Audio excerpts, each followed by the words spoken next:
I'm Rick Astley. I'm George Carlin.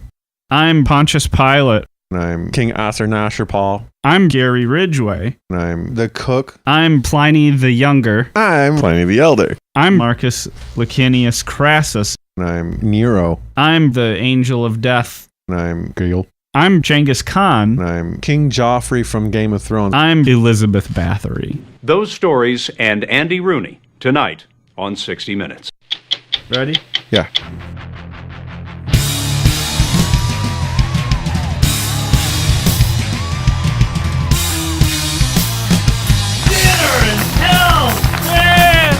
For the quinquagenarian time, it feels so good to hear this music. Quinquagenarian indeed. For those who aren't totally, have the vast vocabulary that Brad and myself have, this is our 50th episode. Episode 50. This audience, good. The quinquagenarian time I've looked at this audience. Actually, no, there's one day where we only had one guy. Yeah, and then another where we had 0. Yeah, for 0, yeah. Okay, and there's a bit of a different crowd for the tour. Yeah, we've had a clown murdered in our audience. Mm-hmm. We've had... Allegedly. Yeah. We've had many memories of our audience. This band, though, so... We commemorate it with this new Tiffany chandelier. Look at that. So, to get into our 50th episode, we're going to let... a little piece that the Dinner in Hell team put together of all the different ways Brad has introduced me, like he does every episode. So let's let the clip do the intro. Welcome back for another exciting edition of the Dinner in Hell podcast, the podcast where two amateur historians talk about the atrocious underbelly of history. I am one of your co-hosts, Brad the Impaler, and with me, as always, Ron Maiden! What's up, man? What are we talking about today? Dude, I love your Oprah impression. It's your boy, the real Ron Maiden. What's happening, Ron? Ron Money Maiden. Ron Maiden. Sir Ron of Maiden. Ronson Maiden. Your friend and mine, Ronson McMaiden. Your friend and mine, the real Ron Maiden. My friend and yours, the real Ron Maiden. Your friend and mine, the real Ron Maiden. Your friend and mine, Ronson McMaiden. The man known as Ron of Maiden. Ron Maiden Esquire. Ron Maiden! Hey! Ron Maiden. Yeah, what's up? The legendary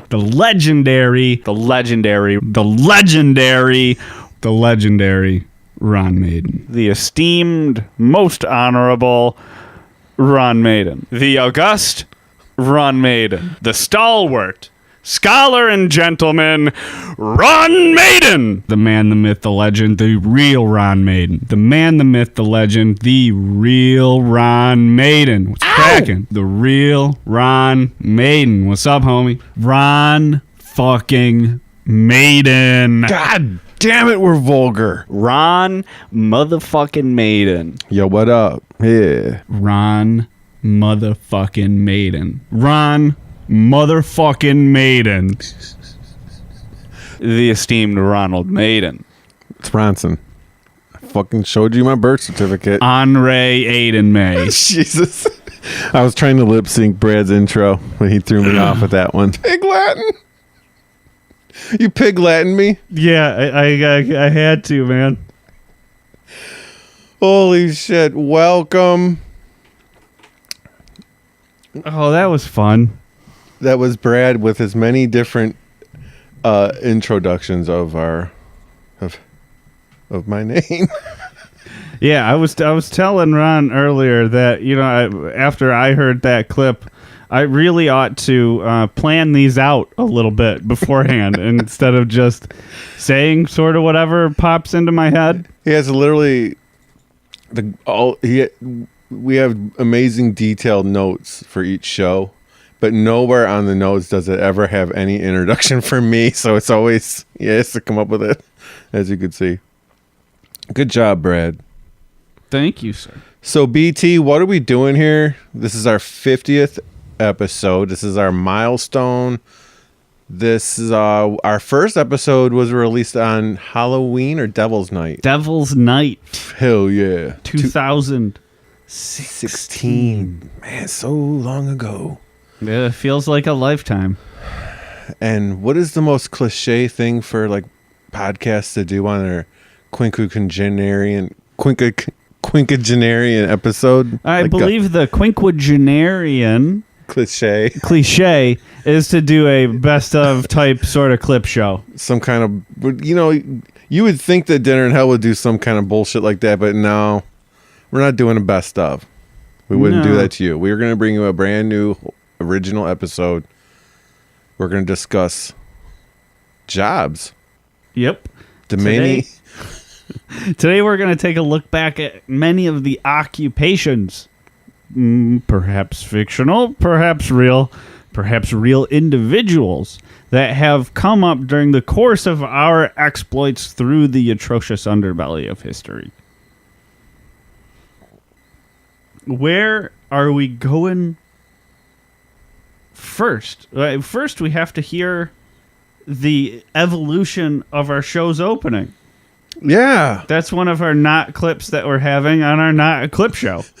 So you just heard about 50 different ways Brad has introduced me. Uh-huh. I don't think we have time to. I was going to say like how many different ways our show has opened over the 50 episodes. It's not always the same. Sometimes, like one time we were on vacation and we had totally different instruments. Talking about the band's opening.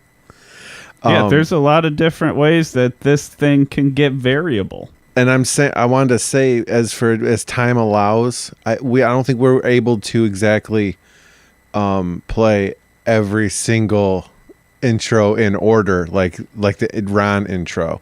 Yeah. That would take too long.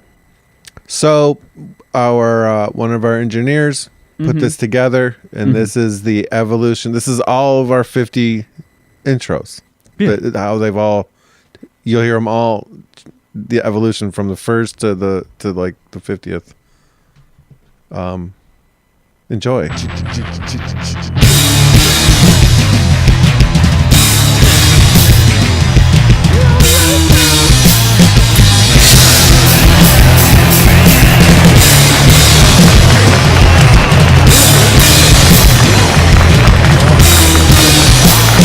This is insane.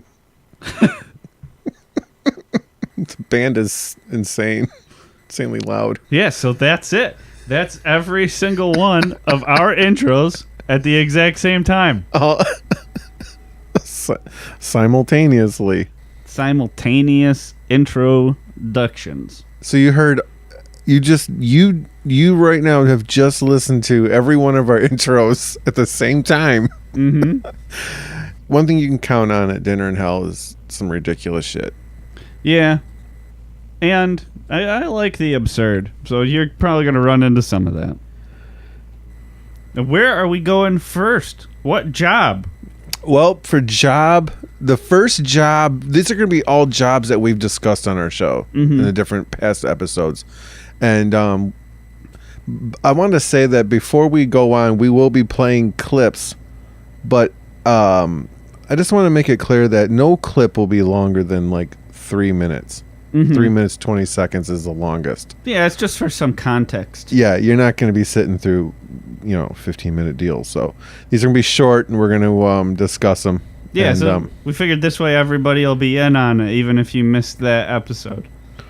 Job number 1 comes from our very first episode where we discuss scaphism and the horrors of being subjected to it. I remember it well. That's when the victim would be forced to eat, and then to be able to get the victim to eat, they would prick their eye. And we discussed that there must have been a master pricker.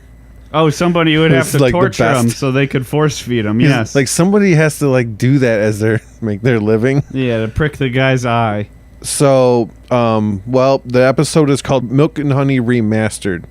It's our very first episode with it's like the extended cut.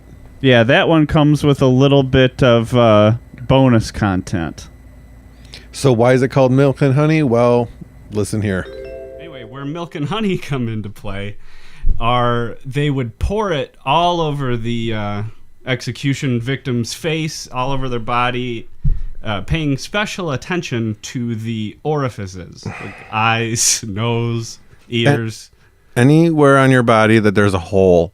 Yeah, asshole. Every hole. Genitalia. All of Pee it. hole. Yeah. I mean... They're paying special attention to all of those. Like, and then they force feed you that shit, too. Oh, yeah. You don't. And what happens if I don't eat it, Brad? They just jack your mouth open and cram it into you. Or they prick your eye. That sounds so awful. Okay. So we have a man. Okay. Now, his head is... when he's between the two boats, his arms and legs are exposed to the sun, and his head, too. Yeah, to the elements. And he's not trapped inside a coffin. He's got head and limbs are exposed to the elements. Yeah, absolutely. And where is this canoe sitting? It's got to be in water. Stagnant ponds. Stagnant water, or just out to the sun. But we all know what stagnant water breeds, and it's insects. Insects that like to eat the shit out of human eyeballs and stuff. How many times can you prick an eye before the eye's like deflated and empty and like once you pop an eye, like doesn't air come out like a bubble? I'm just kidding. I didn't know how to respond to that. Did you know the Earth is round? But yeah, I mean, how many times can you prick an eye to make a guy eat before he's just like, fuck, I don't have any eyes left, man. Like, go ahead. Yeah, I mean, I guess prick something else. You got 2 times.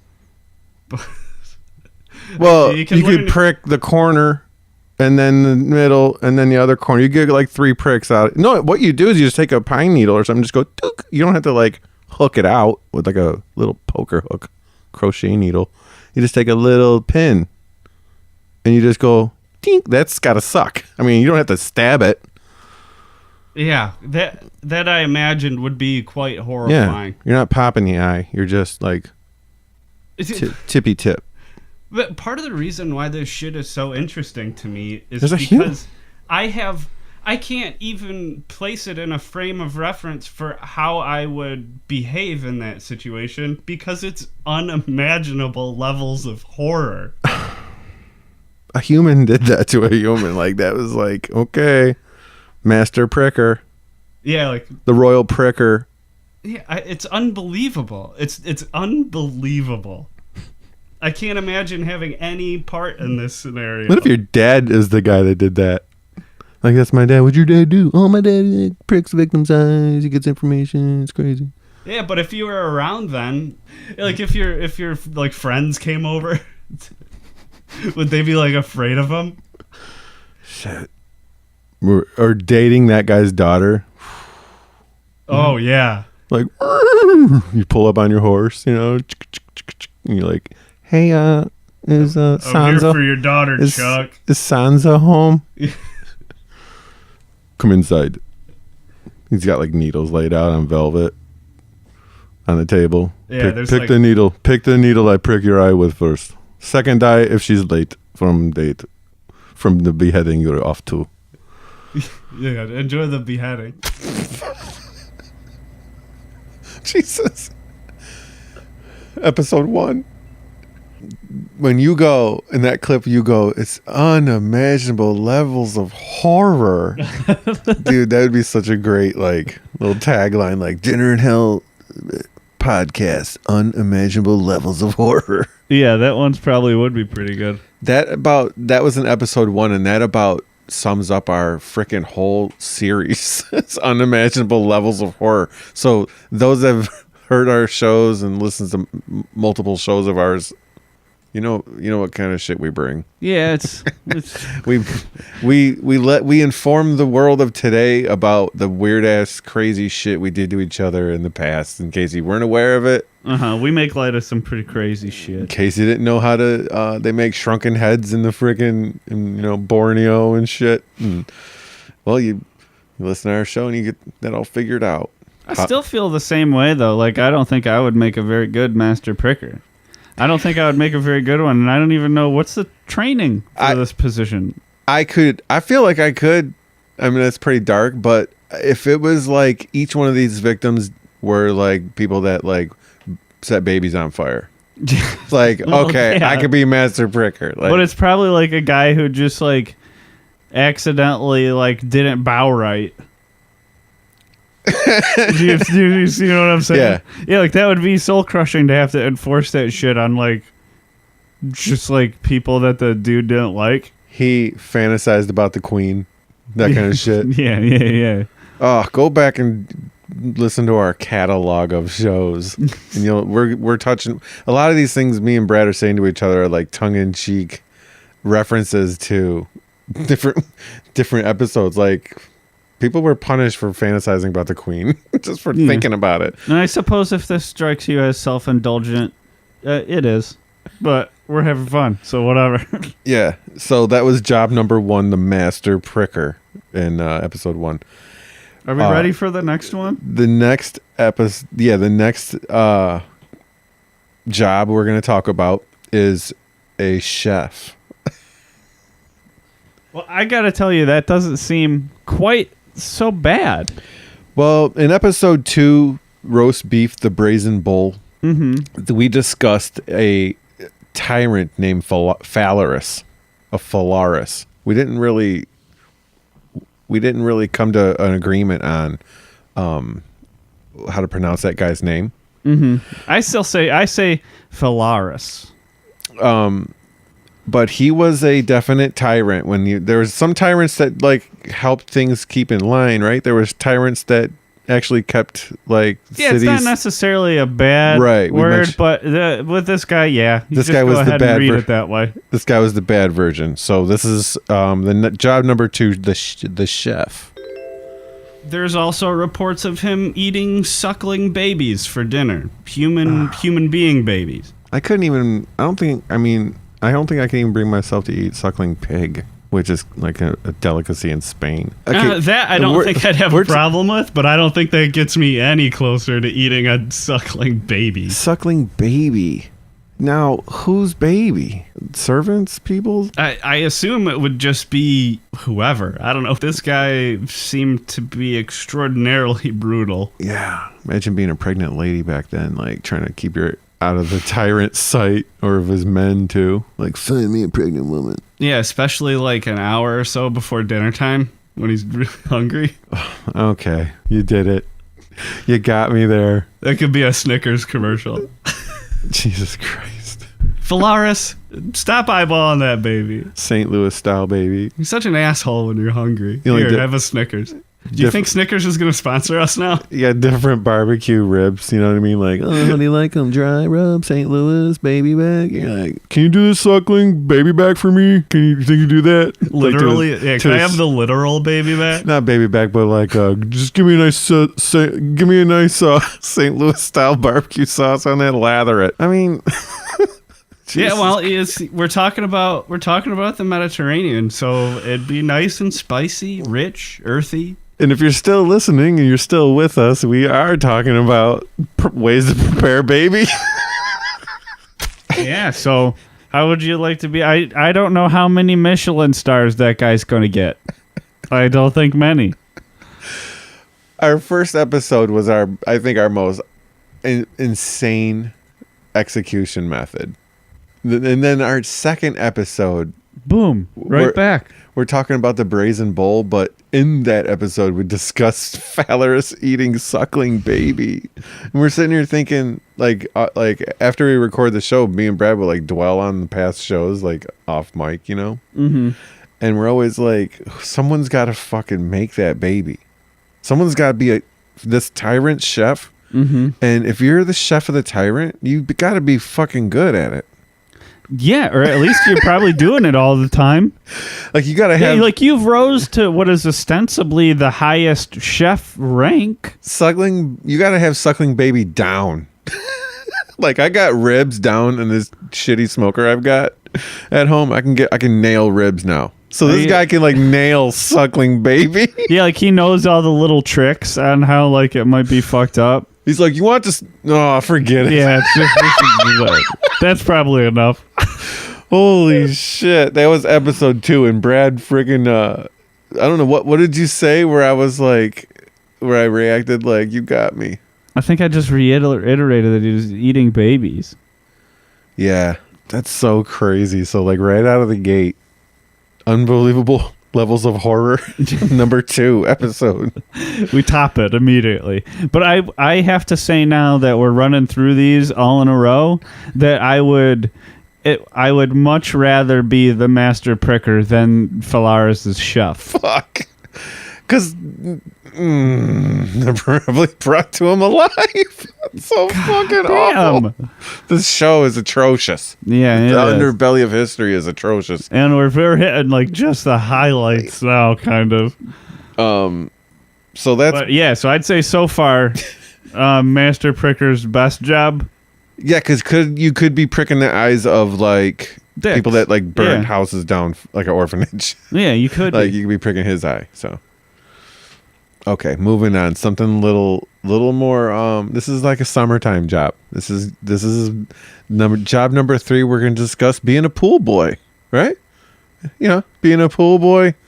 Frickin' on episode 38, we discussed Roman Emperor Caligula and his palace of debauchery on the island of Capri. So we think that Brad and I think that being the pool boy that's in charge of like maintaining the grounds in the pool at this island of Capri would have its downsides. And apparently I'm looking in the notes here on the setup, I pronounce Capri like an asshole. It's Capri, isn't it? I think so. Yeah, I don't know. You'll see. All right, so let's take a trip back to ancient Rome. God help us all. When I think of Capri, I think of the like sex palace Capri, like the crazy orgy Capri. I don't. Yeah. So like, when we say like a sex palace, that's not an exaggeration. I kind of make it sound like everyone is in love. It's not like that. No. It's free love. And also lots and lots of money changing hands. Trained for love, if you get my drift. Professionals. By professionals, if you mean slaves. Right. Trained. We'll just say trained. And forced. Yeah. But young people. Uh-huh. They had young people friggin' and in bizarre nude conditions. Yeah. Like, so for example, like they would have these grottos, like these elaborate gardens. Like the little private little nooks is positioned in them in the bushes. Yeah, and people would proposition you for like jump out of the forest like dressed like Pan, you know, like with like little furry pants on or some shit. But like no cover on the middle part. No codpiece. Yeah, you're like, yeah, I'm a human, but dressed like this. Crazy. Jump on. I mean, before this sounds interesting or fun to you, it's also probably best that we let you know that these were not of age. God damn, I was just going to say something funny and you just brought the house down. Yeah, young people, young teens. Young people, exactly. 2 years old. I'm just kidding. I'm just kidding. Yeah, I know you mentioned something to me earlier that I hadn't noticed in the research of this, but I think is particularly emblematic of the environment that we're trying to describe here, and that would be the concept of minnows. Jesus Christ, yeah. Like people like Caligula, like people, you know, the adults, the men would be swimming in the pool, and they had young boys. There's no other way to put they called them minnows, and their whole deal was to chase the adults around, grabbing at their privates. Yeah. That's freaking Caligula. Are you still with us, people? And that's not... Have you turned it off yet? That's not like a secret. That's just like, if you jump into the pool, that's going to happen to you. That's just the way it works. Yeah. That's so fucked up. I don't even know what to make of it. This is absolute shenanigans. You're guaranteeing it. Yeah, so how would you like to be cleaning out the filter of that pool? Like, remember in like gym, like in high school gym, or like in the drinking fountain in like gym or something, there would be like gross spit like caught like in the strainer part of the drain. Mm-hmm. It's just gross. Like you're like, oh, you want to vomit?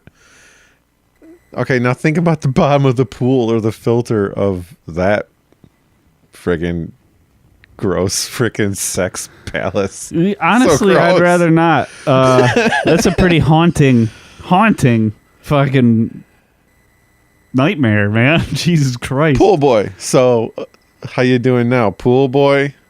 Would you rather prick eyes than pool boy? Yep.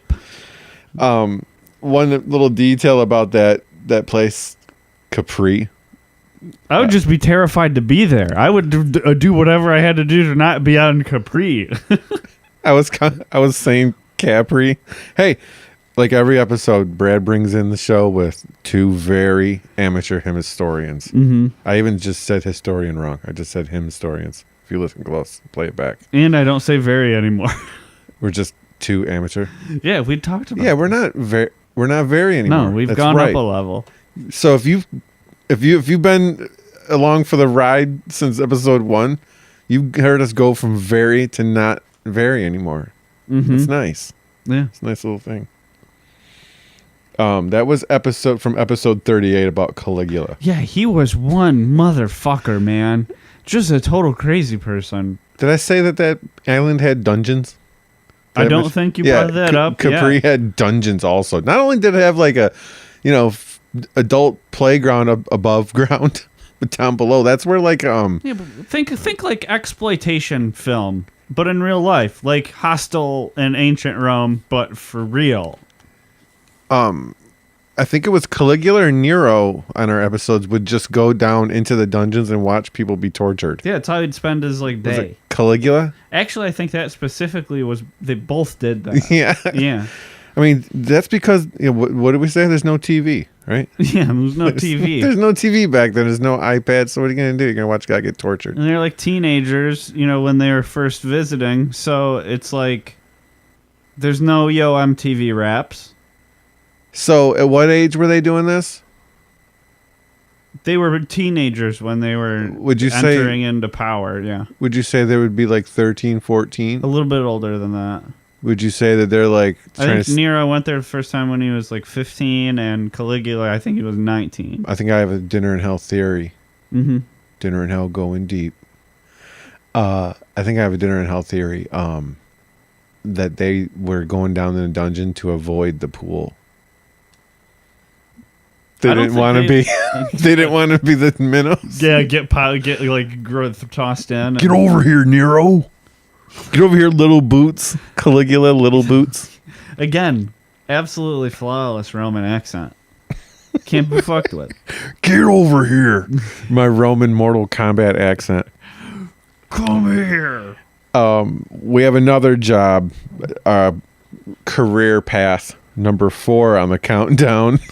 Episode 50, quinquagenarian episode of Dinner in Hell. Yeah, and this one isn't general. This one isn't something that we've invented. This is a real person who lived. Let's hear about it. This job is the pharmacist. And normally when you think of pharmacist, you would think of like a pretty comfortable life, like, decent wage. Uh-huh. But it didn't always work out that way on the Dinner in Hell show for folks getting into pharmacy business. So H.H. Holmes moves to Chicago, has a wife and a daughter. He starts working at a pharmacy. E.S. Holton Drugs, managed by and owned basically by Elizabeth Holton. Her husband was on his deathbed when Holmes got there. Yeah. So she wasn't used to running the business by herself, so she was kind of struggling, and when Holmes comes in, you better believe he's able to charm the pants off of her, because he's a hunter. Yeah, he's got skills. Yeah. So He's street savvy. he makes himself indispensable to the operations of the pharmacy. He basically takes over everything. He's like, you sit back, Elizabeth. Mm-hmm. Let your husband rest. He's on his deathbed. Yeah, go spend time with him. I'll take care of the Fully pharmacy. capable, and I love the business. I'll do anything I'll die for this business. Yep. And so he makes her a deal after a few months of this. He says, listen, I just want you to be able to relax, and I want to buy this pharmacy from you. So he offered to pay her in monthly installments the equivalent of $2,700, which is a pretty big payment. Yeah. So A month. a month. Yeah. Yep. So you're going to be pulling in some cash. Yeah, or not, as you'll see. But so she agrees, and they settle on the deal, and eventually people stop seeing Elizabeth Holton come down. Yeah. She moved to California to live with some distant relatives. Yeah, if by California you mean probably dumped in the river or something, then yeah. Because he killed her after the husband died. Yeah. And just told everybody that she moved to California to be closer to family. Yep. And what do you know? Conveniently, she had just sold him the pharmacy, so it's all his. So now this guy's got a ton of cash. Now he's got, across the street, there's an empty plot of land. Mm-hmm. And he's like, I got the perfect idea. I'm going to develop that land. He buys it and builds his murder mansion.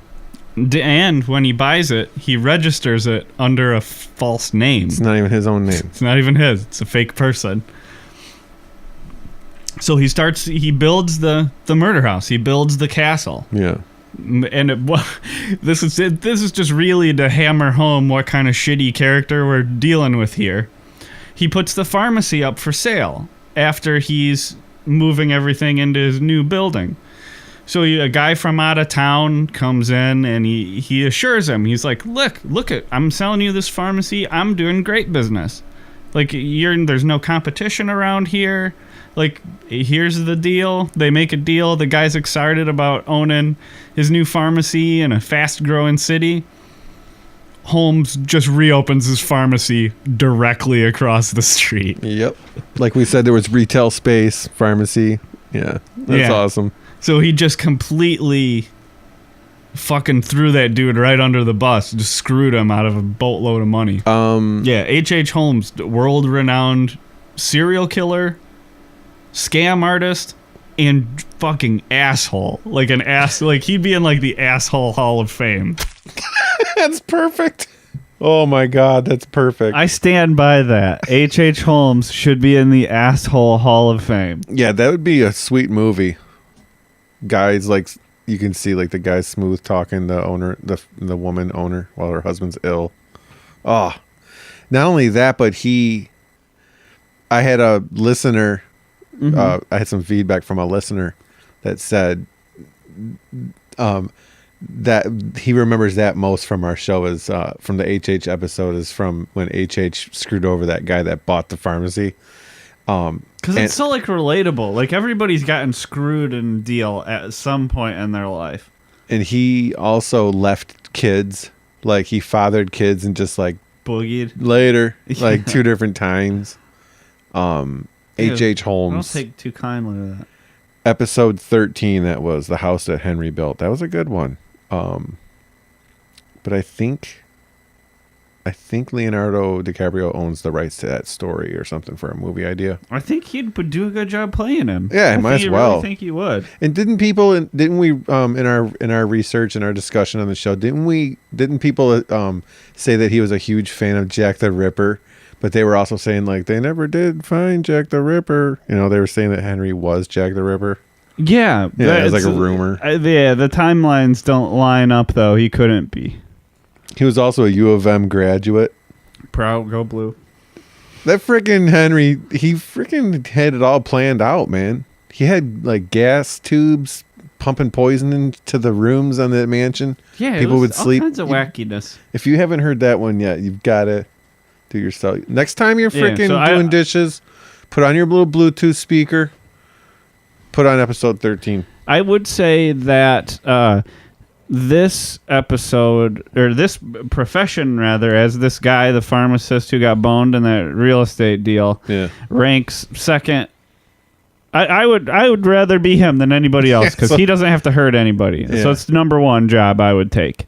And I'll tell you what job that pharmacist getting screwed in a real estate transaction is better than, and that is working at Holmes's pharmacy. That's a way worse job because most of the time you die. But that guy did not die, right? That pharmacist. Well, he's definitely long dead by now. But he crossed paths with HH and lived on. Mm-hmm. He came so. Now he thinks back on it. He's like, "Fuck, I'll take the shitty business over my freaking life being definitely gassed out in one of those rooms." Yeah, dude kills a few people. Well, what's the next challenger? Next one is this one's a little bit of physical labor. This one's a mason, like a bricklayer. On our walled-in episode, we discussed a method known as immurement, and in this clip, we discussed the Persian method of immurement. All right. So you don't want to commit crime in the Ottoman Empire. Another piece of advice for you time travelers. You're going back to the Ottoman Empire, walk the straight and narrow because some bad shit's about to happen to you. Watch your step. Yeah, so what they would do is they would prepare a column out in the desert, like half of a column of bricks, and they'd take you out there and put you in, and then they would just finish the pillar around you. If you were real shitty, they would put you in head down. And Head down. Yeah, and in these cases, the executioner had some leeway. Wait. You're going in head first, you remain head first until Yeah, definitely. it's over. The rest of your life. The rest of your life. So you put the guy in. Let's say he doesn't have his mouth gagged. Let's say he's free to speak and curse, scream, and beg. I believe that would be the case, yes. So, and then you got the guys that their job is to be the masons. Like, okay, we're going to need at least 2 union masons out here. It's a union call. It's going to be a 2-man minimum job. It's going to be a 4-hour call out here. And their job is to brick you in, and they got to listen to you. Yeah. Like, they can, and you might want to watch what you fucking say to them too, because they have the ability to make this easier on you or harder on you. How so? When they're bricking it up, they can mortar everything completely sealed if they want to. If they want to show you the mercy of a quick death, they can seal it. So you'll run out of air really, you're going to pass out really soon. Wait, now. Run out of air or poison yourself with your own exhale. You poison yourself with your own exhalations. Dinner in hell education. We're learning lessons ourselves. Yeah. Yeah, if they wanted to be a dick to you, they can not mortar it so thoroughly so that air can circulate. Yeah. Yeah. Air holes. In the Persian desert. Like a hamster cage. You can breathe still. You just don't get food or you can't move. And it's dark and you know you're going to die. Yeah, imagine how eerie it would be. You're traveling alone through a Persian desert, like on horseback, like Lawrence of Arabia type shit. And you start seeing these pillars around. It's an odd place for a pillar. Yeah, odd place for a pillar. Away from town. Ghostly, sort of. In the distance, you see the shapes form as you approach them.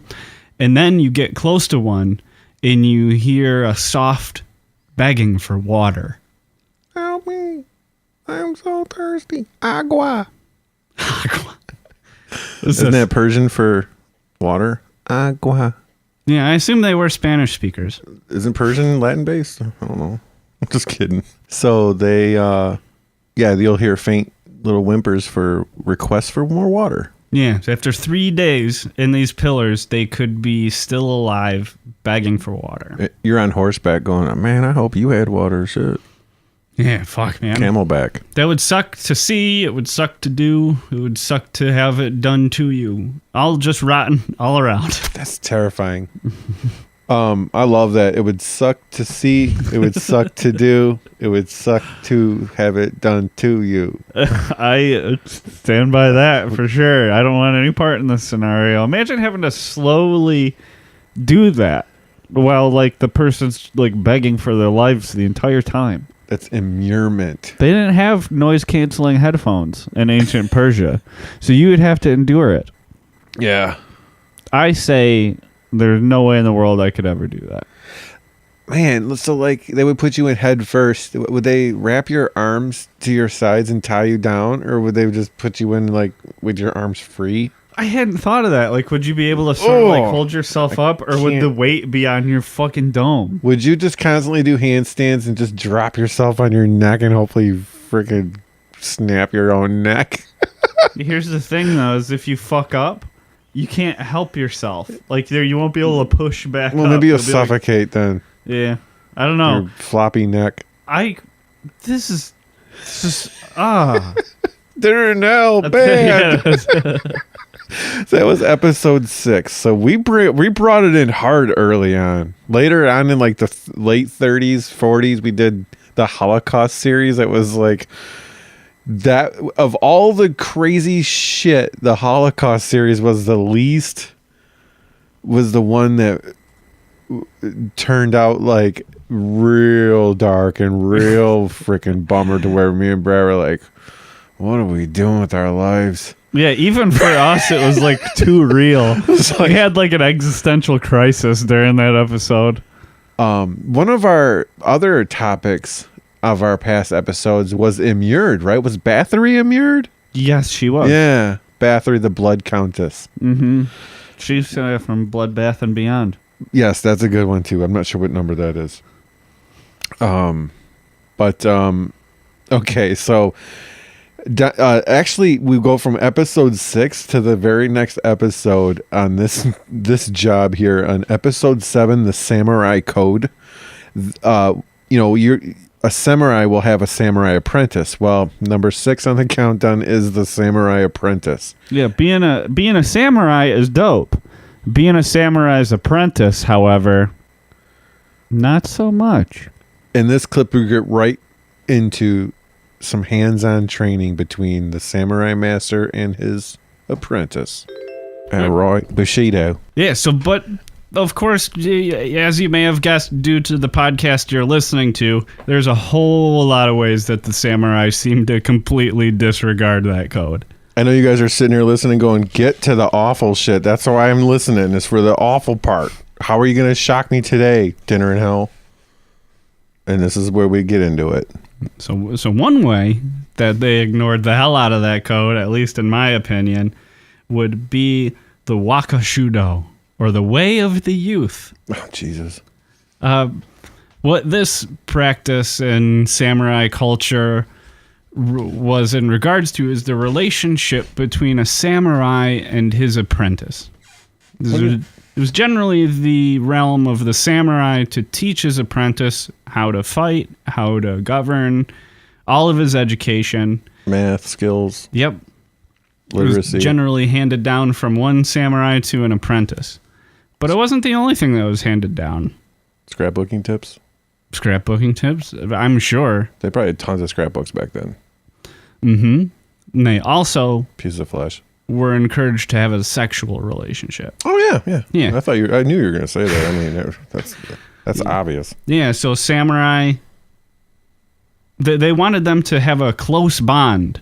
Yeah. So they were encouraged to have also the bond of lovers. Lovers bond. Yeah. You take lovers walks, lovers stabs together. Mm-hmm. And also drill one another. Or, you know what? I'd be more inclined to say that the apprentice was probably on the receptive end of it much more often. This was so common. This was such a common practice that if a samurai and his apprentice weren't doing this, it was considered odd and like, what's up with them? Like, this was such a common thing. Like, this isn't shocking back then. This is normal. So if you didn't do this, then there's something going on between you two, and freaking Shogun's going to find out and get down to the bottom of it. Yeah, it was definitely the practice. And I got to tell you, I've had a lot of jobs, and not one of them would I be willing to apprentice for in the Wakashudo fashion. Yeah, I'm just I'm an apprentice for an electrician apprentice. And yeah, we were just going out of town just the other day. A journeyman decided he wanted to teach me the ways of lovers, and I had to decline because it's not my forte. Now, I like how in the beginning of that clip you do a dead-on ancient Japanese accent, and at the end you do a dead-on ancient Okinawan accent. That's right, because they're not the same. But they're both from sort of ancient Japan. I'll tell you, it's funny you say that because not my current dialect coach, but my one previous to this one, he would disagree. Sir Reginald? Yeah, he would not quit. This guy was a hard ass. He was real picky about each little tone today. So we're no longer working together. I have a new guy. So now, how close would you say, as teacher and student, your relationship is, generally speaking? I would say it's like Palpatine Maul Okay. level. Okay. Yeah.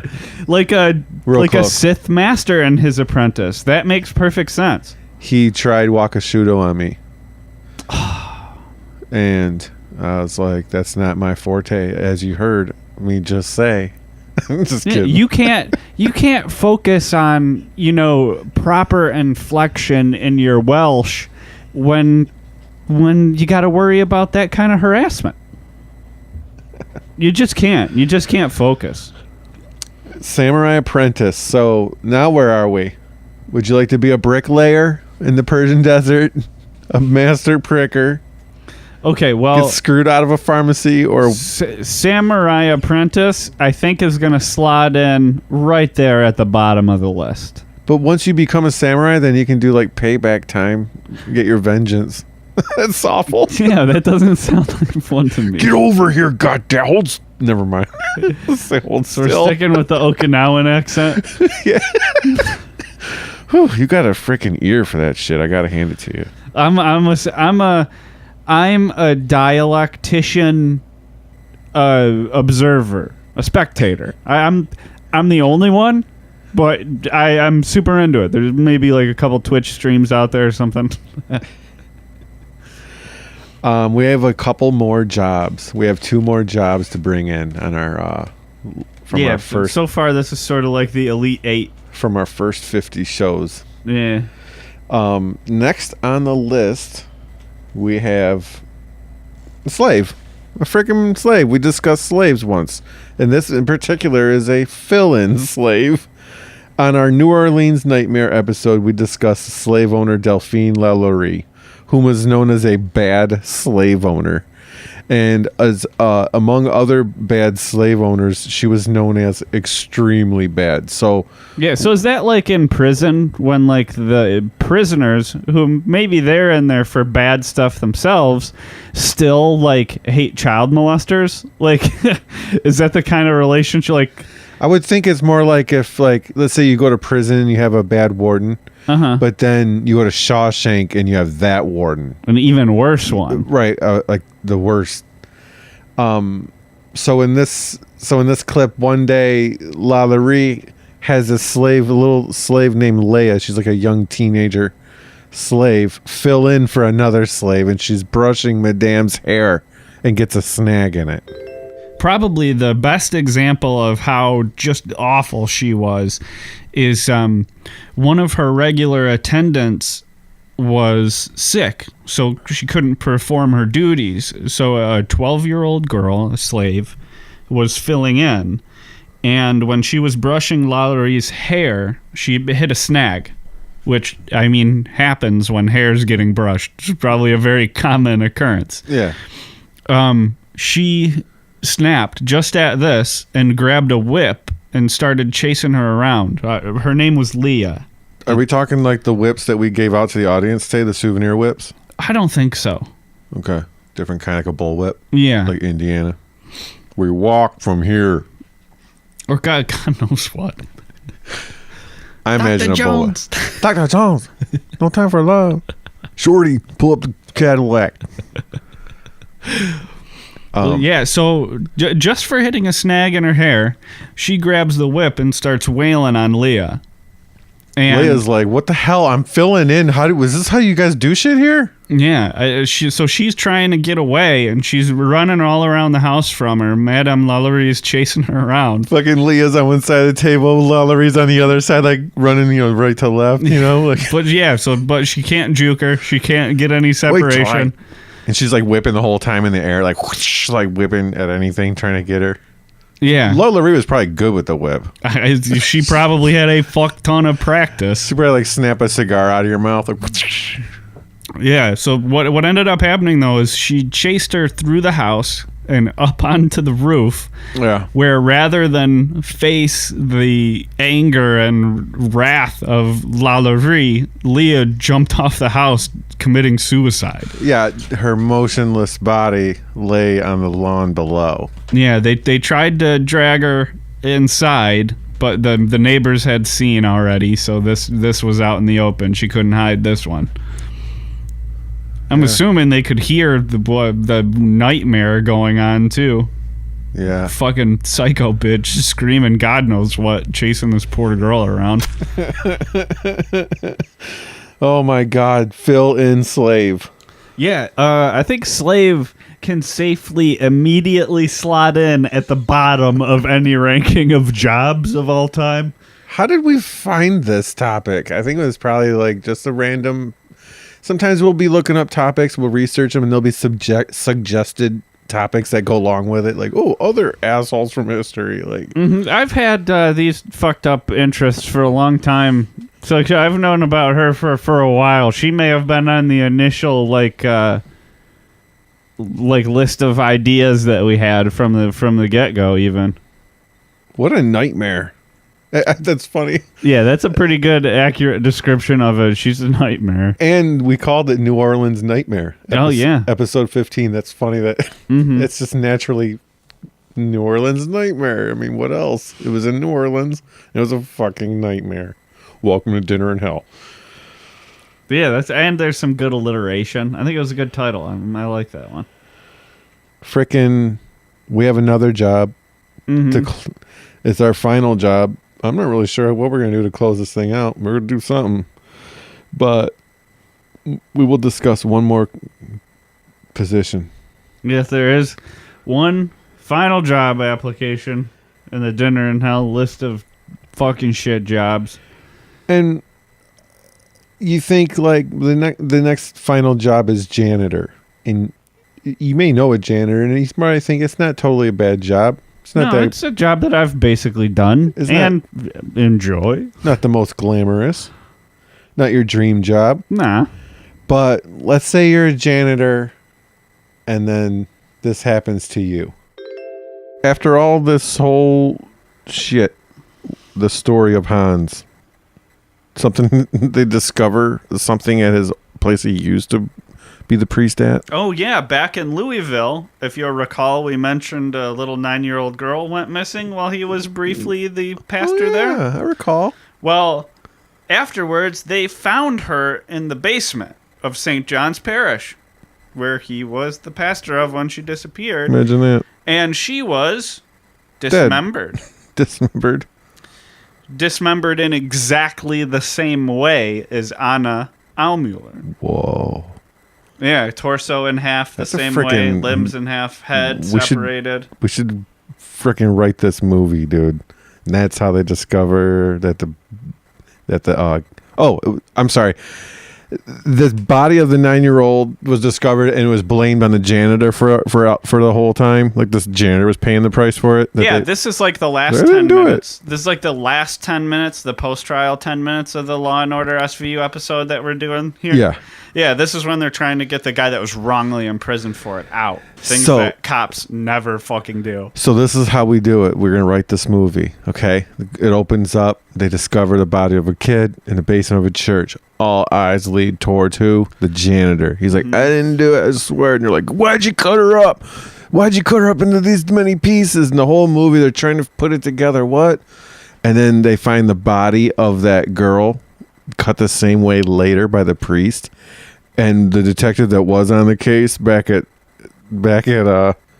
Louisville, that detective who had transferred to the new place, he's like, wait a second, I remember a case where a girl, ding dong. And all of a sudden, that's how the movie unfolds, and it's like, Yeah, this is a great idea too because let's buy it, write it. Yeah, Dinner in Hell trademark. Don't steal us. We own that. The other thing too is we could make it like the janitor, like a Sling Blade type scenario, so we can get somebody to play like a mental deficient, so they can win an Oscar. He can't like really get his thoughts out. Yeah, Dinner in Hell. Coming for your motherfucking Oscars now, bitch. No, What's like, up? Ooh, it was a little aggressive there. Yeah, hell yeah, it was. You say bitch a lot, Brad. You got a bitch issue? I've since learned that I probably shouldn't be using gendered insults. So I think I've probably cut it down a little bit since then. You got bitches? Like issues with the bitch word bitch. Bitches. Bitches. I just made that up. That's a Dinner in Hell freaking new word, baby. TM. Amateur historian, professional word maker. Yeah, just like William Shakespeare. I thought you say William Shatner. I'm like, what about William Shatner? What is he going to say about Star Trek now? I think that was the first time you busted out mental divergent, which has been a word that has come up on our show a lot now. Neurodivergent? Well, we discussed neurodivergent is like this word that we have brought to everyone's attention that listens to our show. That is the new word for like mentally retarded person. Yeah, I mean, look, I realize that I come from a position of privilege. And so episode 34, Shitty Priest, Shitty Murderer, that was the clip from the clip you just heard was from that show. Mm-hmm. You said in that clip that we just heard mental divergent. So you didn't say neuro, but you still said it. That was like the first time. Like the first time you said neurodivergent, I think it was the first time I ever heard anyone say it. Yeah, I mean, if you thought this was just about Atrocious history, it's actually the story of two men developing as people. That's right. We're getting better. Yeah, I've learned from hours with Brad. Brad, will you please tell me the story of the time when you had a job with some people that thought your name was Bread? Oh, yes. I used to work at I worked at Subway. And actually... a chain sandwich shop? Yes. I enjoyed working there. It was one of my favorite jobs I ever had. Subway doesn't super pay a living. How old were you? Like 19. Yeah, I was like 18. I think I worked there when I was 18 and 19. I know what I was doing. Well, but so the thing is, though, is that, they're franchises, and the woman, very lovely woman who owned the franchises that I worked at, hired mostly her family, who were great. I liked all these people. They were mostly Albanian or Macedonian immigrants. Yeah. And, I mean, Brad or Bradley the Impaler, as my full name is. Right. It's my full legal name. Bradley the Impaler. Yeah, Bradley the Brad Lee. Lee. Yeah, correct. Brad Lee. Yeah, so he's got 4 words. Well, Brad must not have been a name that they encountered very often, so they thought that people were calling me Bread, and that was my nickname. So for like 6 months, everybody I worked with was calling me Bread all the time, and I just didn't even notice. Can you do their accent? Not really. Like, Bread, what are you doing, Bread? Are you smoking outside, Bread? I remember, Bread, you're always smoking, Bread. I used to have, they made me, if I wanted to go smoke a cigarette, I used to have to ask in Albanian. I still remember it. Oh, shit. It is, a mu të shkoj të pi një cigare. It's like Can I go outside and smoke a cigarette? The most important fucking foreign language question you've ever learned in your life. Yeah. It's like a lifesaver. Oh, yeah. It saved my life. Yeah, but I never noticed until somebody wrote me a note. Oh. It was like, don't forget to turn on the lights, Bread. And I was like, what is this? What does this mean? And they were like, it's a note for you. And I was like, do you guys think my name's Bread? Did it say don't forget to turn off the light, Bread? It was like written to me. Right, but yeah, but it said so it's bread. Like, what the fuck is light bread? I was like, what's light bread? Is this the bread with the foam in it? They're like, no, it's for you. Bread. No, it's light bread with sawdust in it, so it's like low fat. It just fills your gut with like crap out sawdust. Yeah, thought my name was Bread though. They're calling me Bread, and I was answering to it for months and months and months. Oh my god! Any other job horror stories? None that I'm comfortable with talking about. Oh, there's one. We heard about your coworker at the body shop just stuffing the life out of a mouse. Oh my god! Yeah, that guy. We used to. It was like a mechanics car dealership. So there's like mechanics. There was a body shop where they painted and where they like fixed engines. 2 different worlds. Yeah. But the phones were all black. And there was also black grease that you put like in door joints and you would lube engines with black grease. Yeah, it was everywhere. So we were freaking the joke. One of the jokes was to put black grease on the earpiece of the phone and be like, "Hey, Paul, you got a freaking call, line 2." That's total classic. And he like picks up the phone, is like, "Hello," and black grease gets in his ear, right? Yes. But to take it up to like next level, at this time you could do like intercom. So like it was like you dial like, oh, like star 14, boop. Now you're like, could so and so come to the service drive? You know, you could do like a page. Well, you call intercom, put it on hold, and be like, "Paul, line 2." He's like, hello, and the fucking, can someone put reverb on my hello in post, please? Yeah. It would be like echoing through, hello. Yeah, so this dude's voice would echo through the whole dealership. And then he'd have the black grease ear. It's freaking awful. Holy shit. Oh, I could tell you so many stories about. Oh boy. Yeah, One shit. time- I'd still take any of the jobs I've had, any of the shitty ones over any of the ones on this list, though. Did you ever work in a restaurant business besides fast food? Did you ever work like in I like sure did. anything awful happen? Mexican? Was it just Mexican? like- What type of place was it? Seafood. Oh shit. It was just that it was like life ruining. They'd make me work fucking split shifts. I'd have to come in at 8 o'clock in the morning, and then at like 11, they'd send me home. But they'd make me come back at like 6 and work until close. You would work till 11 p.m. No, I would work from 8 a.m.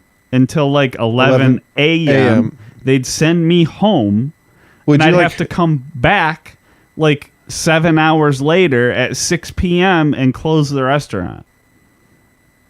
God damn. Yeah, it's bullshit. Did you get there early to unload a truck or something? Yeah, and Okay. set up the kitchen. Yeah. Fish come in every day fresh? Yeah. Oh my god. Restaurant. When I was like in middle school, I worked at a Mexican restaurant downriver. Like 12. Yeah, like 12, 13. Yeah. Like my friend worked there under the table. He was in my grade. Hiring 12-year-old. Well, Jesus Christ. hiring under the table. There was no hiring. That's still. Yeah. That's child labor. It's next to a strip club. It used to be this place. I can't say its name, but it's next to a strip club downriver. There used to be a Mexican restaurant, if you can think about it. And that Mexican restaurant's gone. There used to be an adult bookstore too next to that. Classy fucking corner, I tell you. Especially for a 12-year-old to work at every day. Hiring child labor to close the place that's next to a strip club. You think it ain't staying open till 2? Like they're open till 2, and here I was in like 8th grade working till 2. And the freaking first day, we go in this walk-in cooler. The guy training me, my friend, and his whole shoe, he stepped in a bucket of beans, and then just fucking pulled his shoe out and like pushed it to the side, like didn't see nothing. Oh man. And like they just that someone ate beans that were like stepped in from his dirty ass shoe. Yikes. Good lord. Like I don't recall ever eating there, so I think I'm safe, but yeah. Do you know the place I'm talking about? yeah, I remember. Yeah. Yeah. Our listeners that are from Michigan probably know. But 50 episodes, man, that's pretty cool. In a year, too. Yeah, I'm feeling real good about it. But yeah, I think it's cool. I'm really happy that we've done this. Yeah.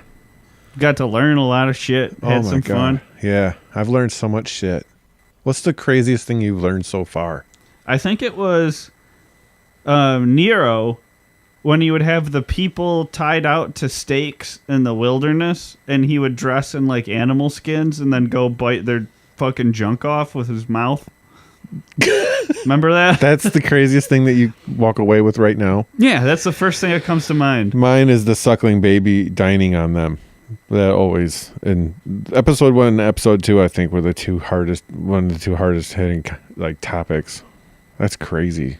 Yeah, see, I think the Nero thing for me just has a certain like what the fuck angle to it. Like it's so bizarre. Like it's such bizarre, but like you'd expect that from like a movie or some shit, not real life. Yeah.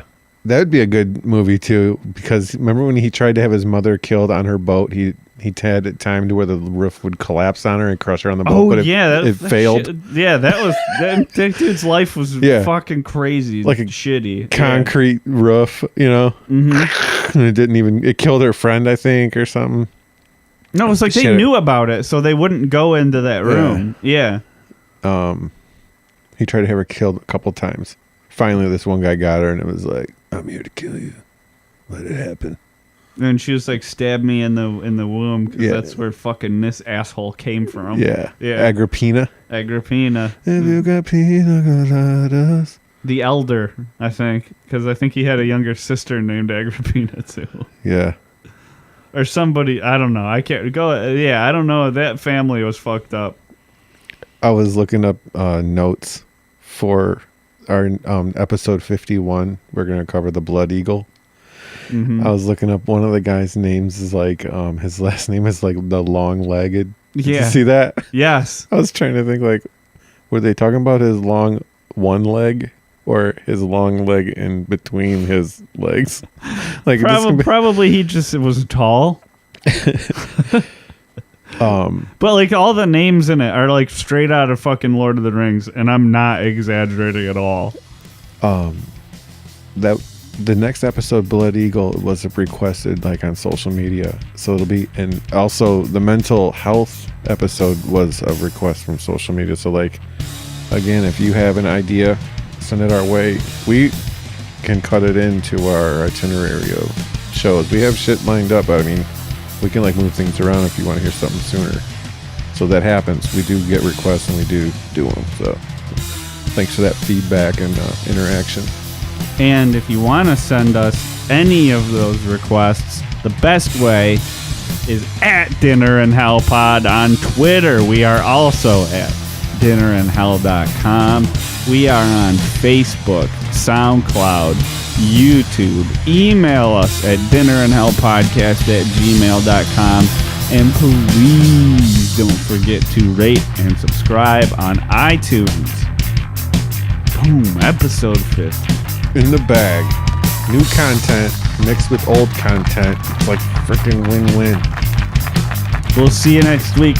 Thank you and good night. Love you.